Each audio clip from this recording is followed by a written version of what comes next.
Good evening. You're now with me, Lorenzo Isaac, for TVS Nightline. Here are the headlines for tonight. New 375.5 million ringgit Batang Saribas 1 bridge opens, boosting connectivity in rural Sarawak.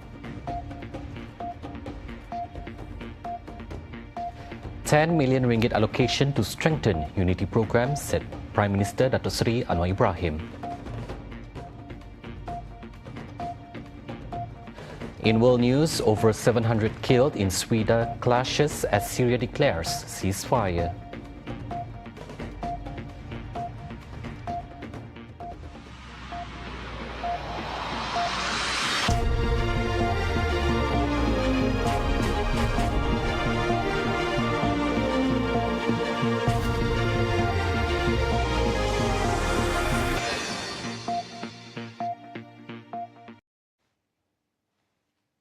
Sarawak marks another milestone in rural infrastructure development with the completion of the Batang Saribas 1 bridge, ushering in a new chapter for the state's growing network of modern coastal roads.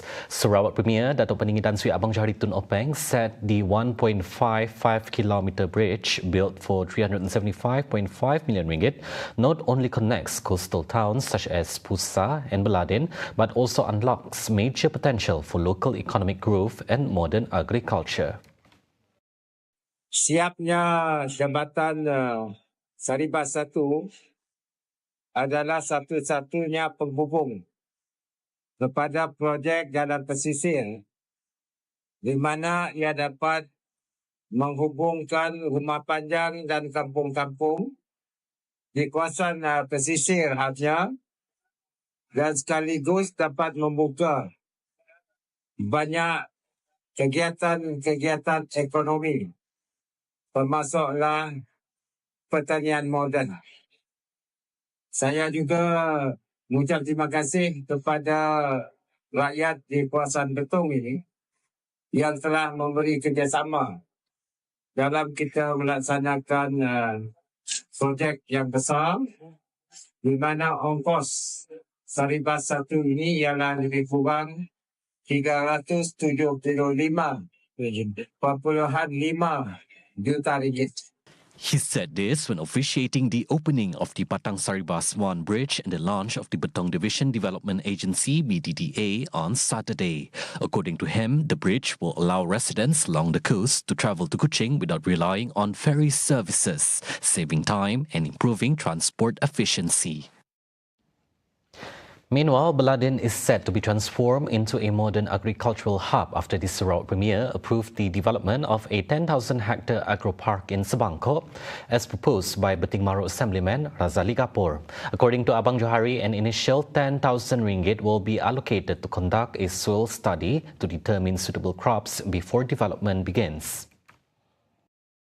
Saya tadi bersetujulah dengan agro-park.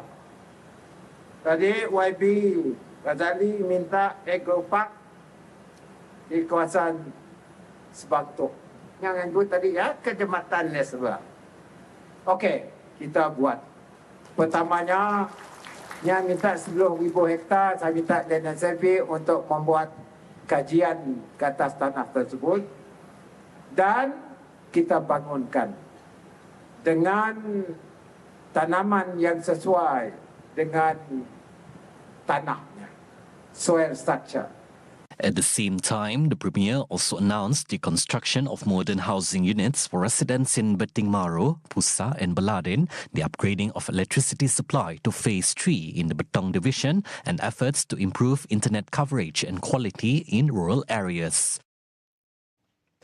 A total of 59 rural fishermen in Beladin are now proud homeowners under the Fishermen Resettlement Project, or PSN, a high-impact initiative by the Sarawak government to uplift coastal communities. The key handover ceremony was officiated by Sarawak Premier, who also took time to visit the new homes and present food aid to the recipients.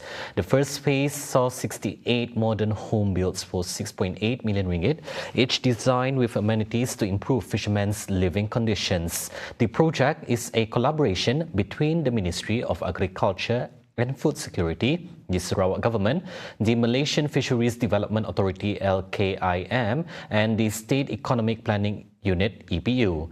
Following his visit to the resettlement site, Abang Johari also inspected the Beladin waterfront project in Pusa worth 45 million ringgit. The waterfront is expected to become a catalyst for local economic growth.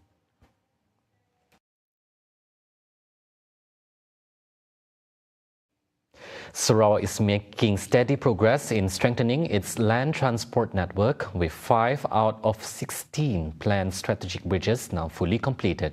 Deputy Premier Sarawak, Dato' Amar Douglas Ugahambas, said the massive infrastructure projects reflects Premier Dato' Paninggi Tan Sri Abang Johari Tun Openg's commitment to developing a more comprehensive road system across the state. According to UGA, this also marks a turning point in reducing the state's reliance on ferry services, which for years have served as the main connection across Sarawak rivers. Dan itu bukan impian sahaja. Ianya datang dengan peruntukan ringgit Malaysia 5.9 bilion ringgit untuk membina 16 jambatan di seluruh negeri Sarawak. 5 sudah siap. Jambatan Merudi, Jambatan Moralasa, Jambatan Batang Rajang, Jambatan Saribas ini hari kita resmikan, dan Jambatan Jepak akan resmikan pada 2-3 hari lagi. Dan kita ada 11 lagi jambatan sedang dibina. UGA further explained that the Public Works Department JKR now plays a crucial role in managing over 30 billion ringgit worth of infrastructure projects throughout the state, covering coastal roads, connecting bridges and village access roads. The Sarawak Ombudsman Office, or OSO, has refuted claims that it has failed to carry out investigations as alleged by Sarawak Pakatan Harapan Chairman Chong Chien Jen in a recent local media report. In an official statement issued today, OSO clarified that the accusation is factually incorrect and legally unfounded, explaining that the Ombudsman role differs significantly from that of a court or tribunal which conducts judicial hearings. The core function of the Ombudsman, as outlined under Section 12 of the Sarawak Ombudsman Ordinance 2023, is to investigate complaints involving maladministration in state public service agencies, promote good governance, provide corrective recommendations, and monitor their implementation. OSO also noted that since its establishment, it has received and addressed various complaints systematically and in accordance with proper procedures, including submitting an interim report to the Minister in charge for the period between August 1st and December 31st, 2024, as stated under Section 42 of SOO 2023. The office is urging the public to use the official channels provided to lodge complaints of maladministration in Sarawak government agencies in writing to the Chief Ombudsman, with assurance that all whistleblowers will be protected under the law. The Sarawak Ombudsman Office reaffirmed its unwavering commitment to upholding integrity, accountability, and transparency in the state's public administration. The Ministry of National Unity's efforts to foster solidarity among Malaysians received a major boost as Prime Minister Dato' Sri Anwar Ibrahim announced an additional 10 million ringgit allocation to the ministry. Anwar said the immediate allocation was in recognition of the ministry's outstanding performance in implementing impactful unity programs that benefit Malaysia's multiracial society. Memikirkan soal perpaduan dan prestasi Kementerian Perpaduan membanggakan, saya berilah peruntukan segera tambahan 10 juta ringgit. Anwar said this when officiating the National Level Unity Week 2025 celebration at the Batu Kawan Stadium, Pulau Pinang on Friday. Earlier, National Unity Minister Dato' Aaron Ago Dagang in his speech requested the Prime Minister to consider approving a special allocation of 10 million ringgit to carry out nationhood programs for the younger generation.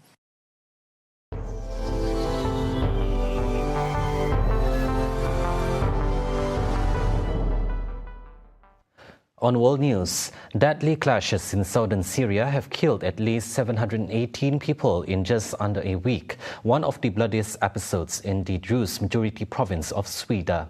According to the Syrian Observatory for Human Rights, the victims include 146 Druze fighters, 245 civilians and 287 government troops.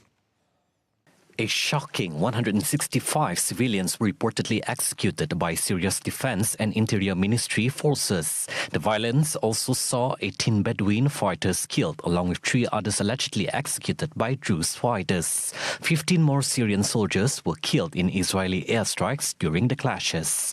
In response, Syrian Interim President Ahmed al-Shara announced an immediate ceasefire on Saturday, brokered by the US and Israel, calling for all parties to fully respect the truce. تؤكد الوقائع أن سوريا ليست ميدانا لتجارب مشاريع التقسيم أو الانفصال أو التحريض الطائفي، فقد اختار البعض طريق الاختلاف والانفصال واصطدموا بنتائج مأساوية أثبتت خطورة هذا المسار. The SWEIDA unrest is one of the deadliest outbreaks of sectarian violence in Syria's recent history, with a fragile truce now in place. At least 26 people are reported dead and over 100 injured following Israeli attacks near 2 humanitarian aid centers in southern Gaza, according to the territory's civil defense agency. Spokesman Mahmoud Basal said 22 people were killed near the Al-Tina aid site southwest of Khan Yunis and 4 more near another center northwest of Rafah. This comes as Gaza continues to suffer one of the world's worst humanitarian crisis, with more than 2 million residents facing extreme shortages of food, clean water and medicine.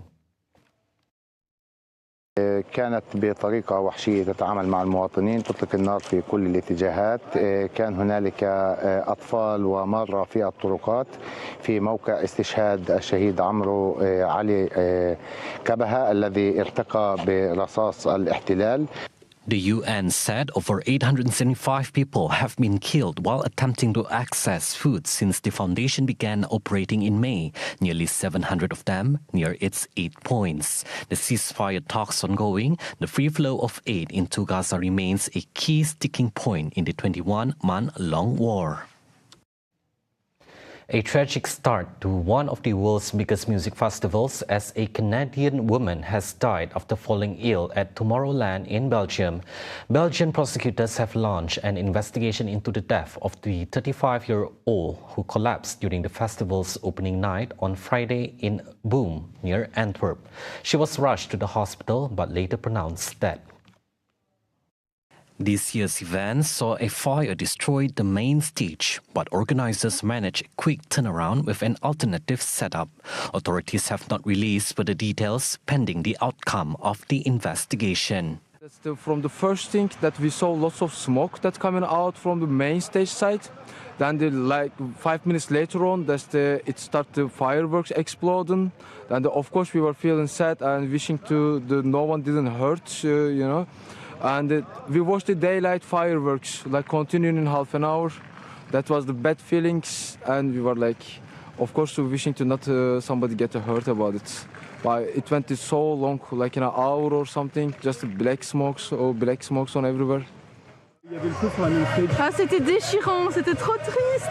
Vraiment, on en a presque pleuré, c'était horrible. Mais on est content que ça puisse se tenir quand même et qu'on soit là. On est dans l'ambiance. Et puis Tomorrowland, c'est une grande famille. Tomorrowland, featuring global DJs like David Guetta, Charlotte DeWitt, and Lost Frequencies, attracts electronic music fans from around the world, with over 400,000 attendees expected across 2 weekends. Despite the tragedy, the festival is continuing as planned. Those were the updates on TVS Nightline. I'm Lorenzo Isaac. Thank you for watching and have a good night.